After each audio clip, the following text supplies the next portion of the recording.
a 1974 Corvette C3. So what I'm going to do today is remove the center dash or the center console of it. The clock is not working. That little baby here is not working.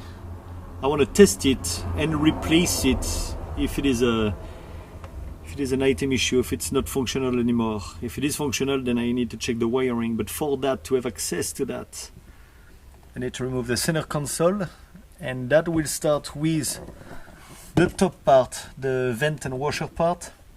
You have 5 screws here. You have one that is located right here. You have another one right here, number 2, number 3 on the opposite side.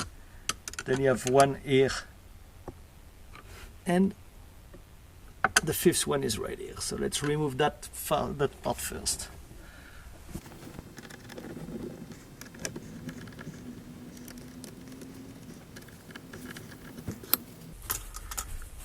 Put them in your ashtray so you don't lose any screws. It's always a good trick to make sure they're placed in the right spot.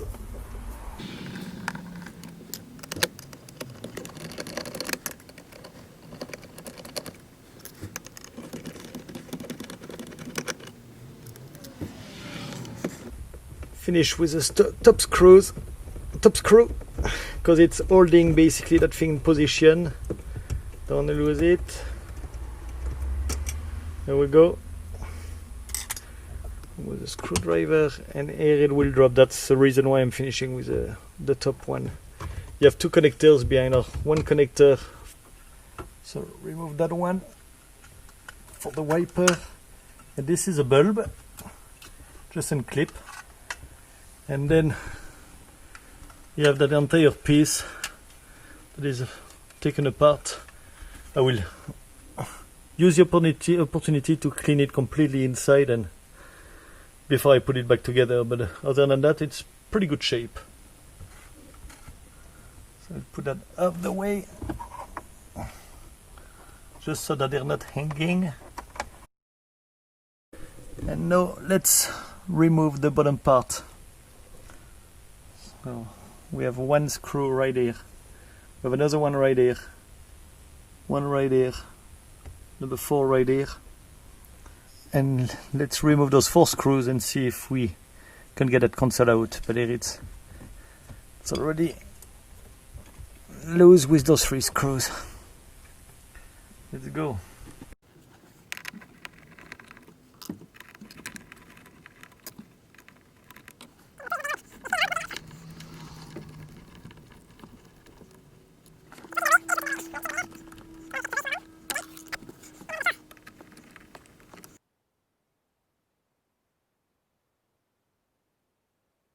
Right there, you slide your finger behind and should hear a pop. Here we go. You see little groove right here. There is a snapping point right here. So to finish disassembling that part, if I don't mistake, there are 2 studs right here, and I'm not sure how to reach them. I know that some can remove the post radio. So what I'm going to do first is delicately remove that and see if I can access it from the bottom.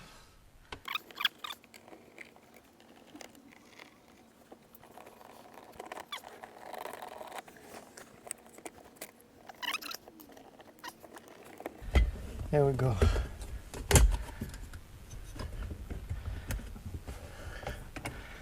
There is still something holding that.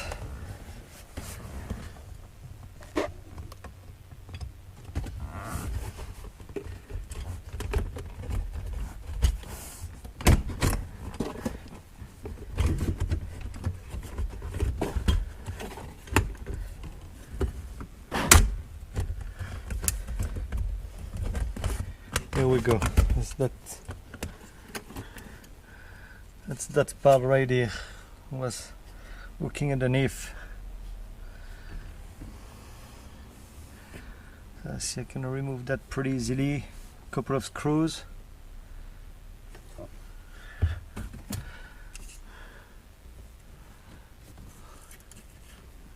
Okay, I can keep that together, and that's a little light, little bulb. I'm not even sure that one is working. I so rarely drive that car. You know that it's always during daytime.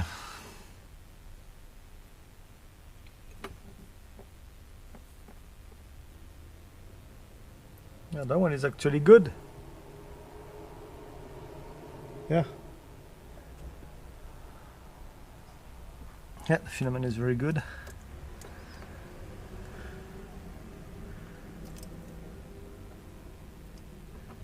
we go. The wiring, I'm not sure. I never drive it at night, so I'm not even sure which light is working, which light is not. Okay. So, first of all, okay.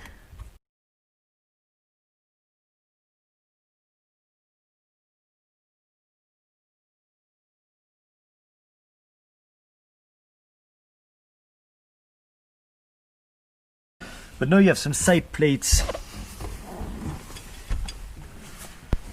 and that may be where I will get the access. You can see those on the other side. I can fill them in right here as well. Oh my gosh, the access. The access is not very convenient at all. So you have one screw right here, one right here, same on the other side. I think that's all. Is there anything holding that in place? Okay, so what I will do is take a pic of the connection. I do that all the time. The easiest way, because it's so easy to unplug things and then it's okay, how was it, you know, even if it's obvious. So it's clipped. Here we go.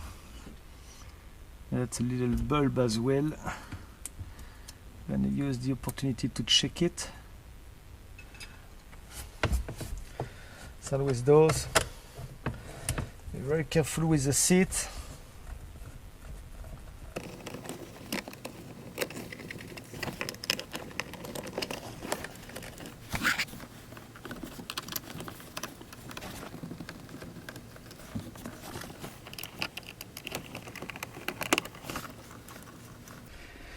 So removing is the easy part. Putting it back together, it's gonna be interesting because you have to line up all those little holes in an area where you don't have access.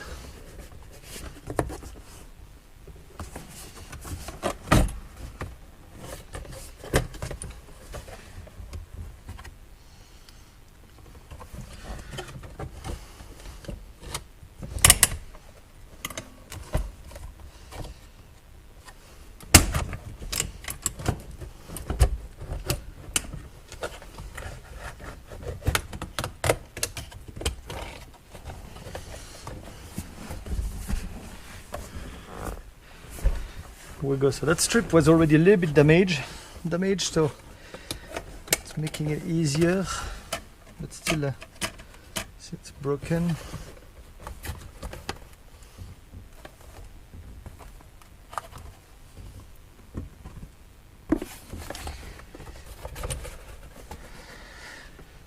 Okay, so according to what I feel,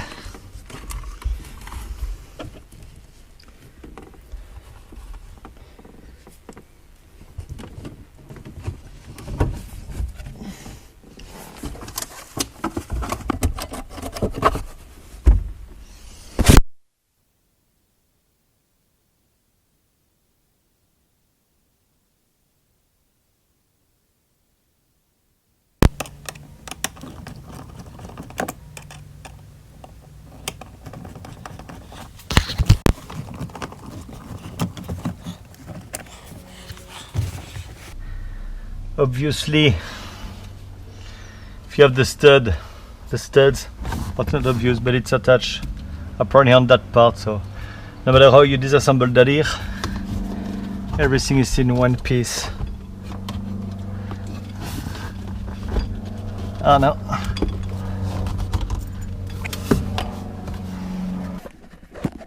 tricky access.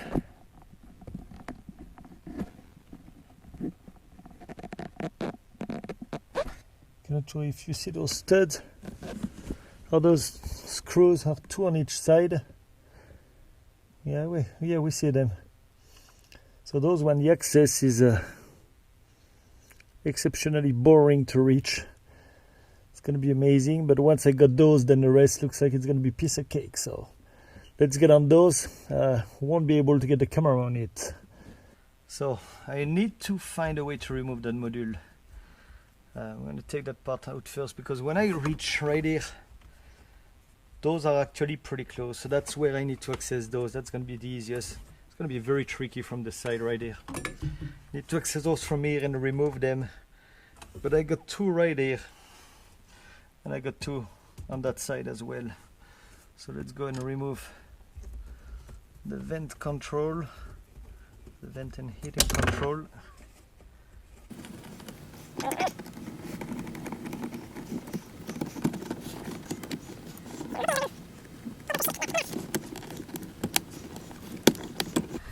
Here we go.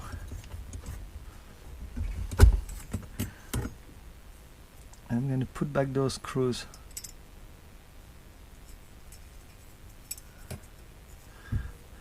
On the plate. I would use the opportunity to grind and treat that plate. As soon as you do a job, you know, take your time, do the right as much as you can. So let's take care of that later.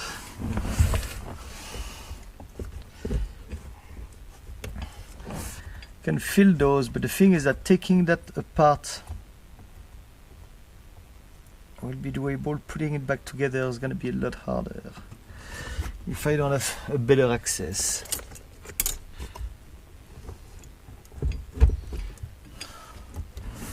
But I have no clue how that is attached over there. I have no clue how, but I think it's all about cables.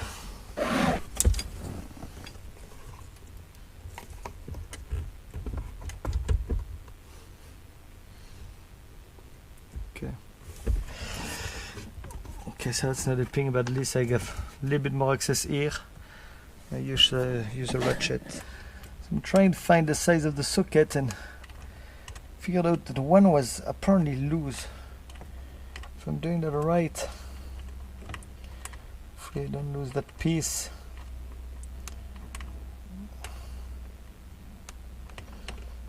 Not sure what I got in my hand, but it's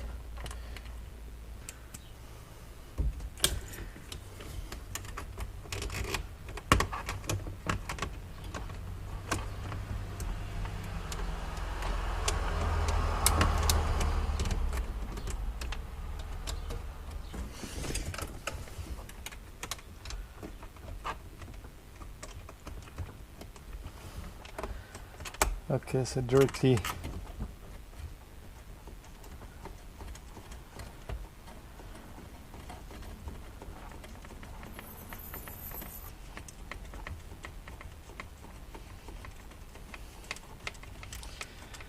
not too tight, and so I was able to remove that just like with a socket without a ratchet. So I put those right there as well.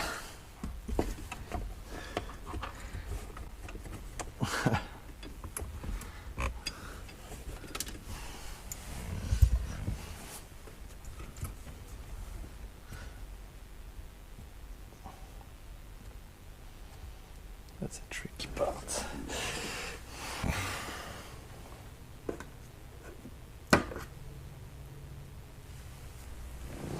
.3/8, so I'm gonna use that one. No way I can hold the socket and go. So here are the 4 studs. So I was able to get number 1 pretty easily. Number 2 is stuck, but it's actually a 3 rotating screws. I don't even know what the use of that one is. So number 2 and 3 same. Number 1 and 4 are pinching this casing right here in between, right here in that little gap. So basically you slide it in, tighten it, and pinch that together. which could just be slided, you know, without the screws. But anyway, so number 1 I got it, number 2 is stuck but I don't need to get it, number 3 I got it, it was a waste of time, it's useless, and the one I cannot get is that one. I was able to slide it back and pop it out, though I still need to unscrew that, because this is what those two 1 and 4 are holding the entire center dashboard on that frame right here. So I'm gonna get on that right now and go from there. So one more that is holding the radio is that one right here, on which I'm putting the socket. I need to remove that one, is holding that bracket, holding the radio module that is on that.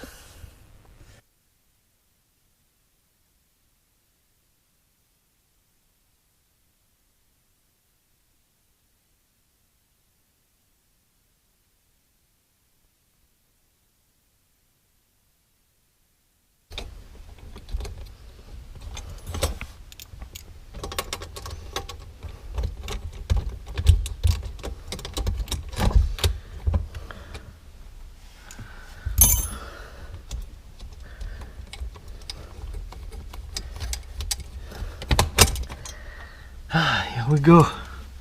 Can put that one on again.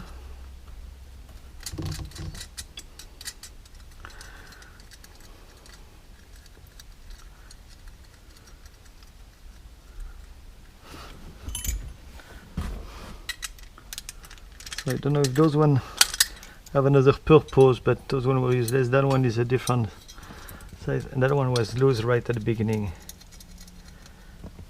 Okay, I tighten it a little bit better so it's not a rattling.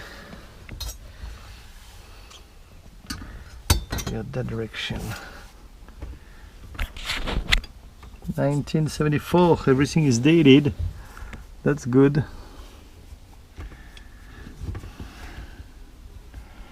You got 2 screws on the bottom, 2 screws here, and that should be all what is holding that module at the back. Okay, so size is a quarter. You have apparently 4 of them.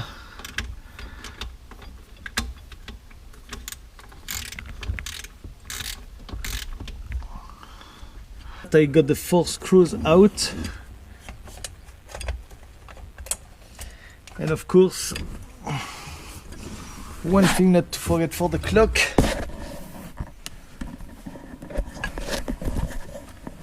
that little knob right here. If you don't take that apart, you won't get the module out. So let's do that.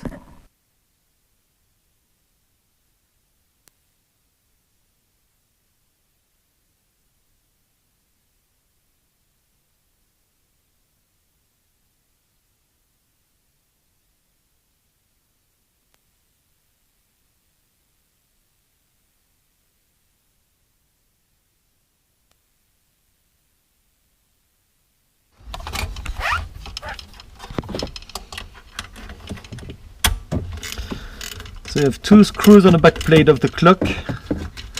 Trying to get the first one. I took a pictures before, like several pictures, to make sure I remember where all the cables are going. Here we are. I have that clock out.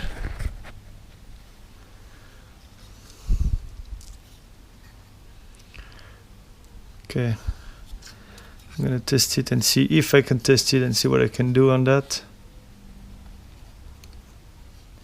And go from here. A little bit rusty. It doesn't look good to me. Not sure why you have such, but oh well.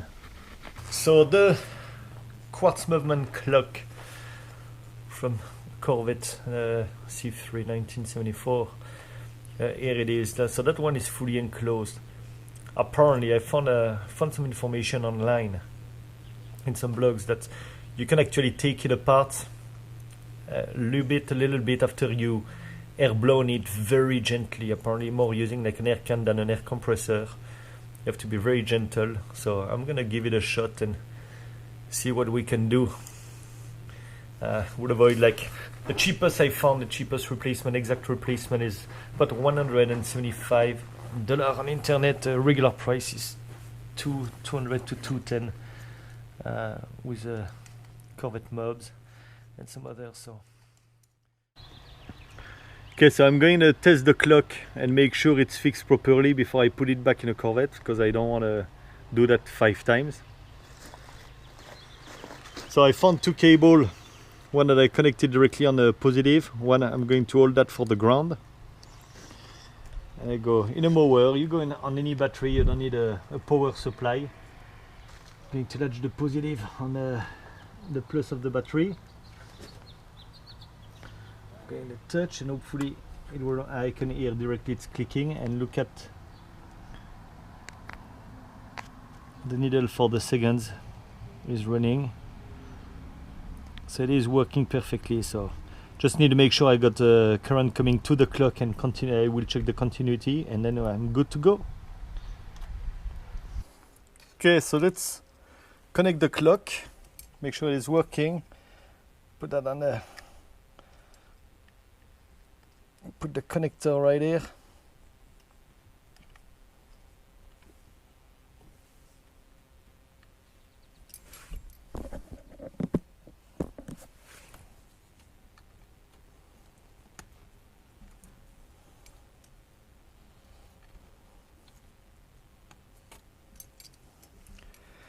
Need to ground it.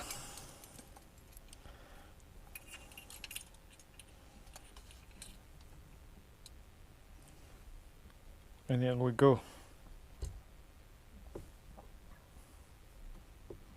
Clock is running. What a gem, so happy. Okay, so now I need to put it back together. Okay, since it's gonna be the second time for me to put it back together, I'm gonna remove that ground for the testing. Put it back together. I've done a couple of mistakes. I was excited to put everything back. It was a separate project when I removed the box, but actually it needs to be done. So do not put all those covers and compartments back. You have a bolt right here holding the bottom or the rear side of that one. You see it is loose right now. So you put all that module first back over there. The vent part, which is an additional piece, you can put that at the end, doesn't matter. But put that one together, then put the central part, put that bracket, put that module back together, put everything with that one loose, so you can still lift it to insert that piece underneath. Then put it back together, attach everything together, then secure the rear nut or the rear bolt of that one from the compartment behind, and then put that together, and then it should be good. So I'm not gonna put that on the video. It's a reverse of what you've seen at the beginning of the video. I just wanted to reiterate about the order. Don't do that mistake. I had everything back together, just had to put the central part. I could not lift that anymore, and it was a nightmare. So anyway, okay, hope it helps you guys. See you in the next video. One more thing, your battery, remove the negative cable. That's what I'm going to do, because I'm working with an open door. That switch is not working either, so I cannot even bypass that. But when you're working on electrical, don't do that with your live battery. So we'll remove that so it shuts everything off. I'm not draining the battery. I can put everything back together. Okay, when putting the instrument panel back together, you have 4 bolts at the back. Four little screws, I mean. They're pretty small. And you have 2 that you have to reach right behind and they will fall every single time. So you have different technique you can use. What I do is I use some masking tape. Put a little piece on a little piece of masking tape on the screw, on the head of the screw. If you want to hold. And I take the socket and I envelop it, and it will, of course, that I'm taping that, it's not keeping it together. Here we go. Now it will keep it into place. It's not falling. So I can manually insert it, start screwing it before I use a ratchet and just finish it. So it's a lot easier to reach behind it and put it together.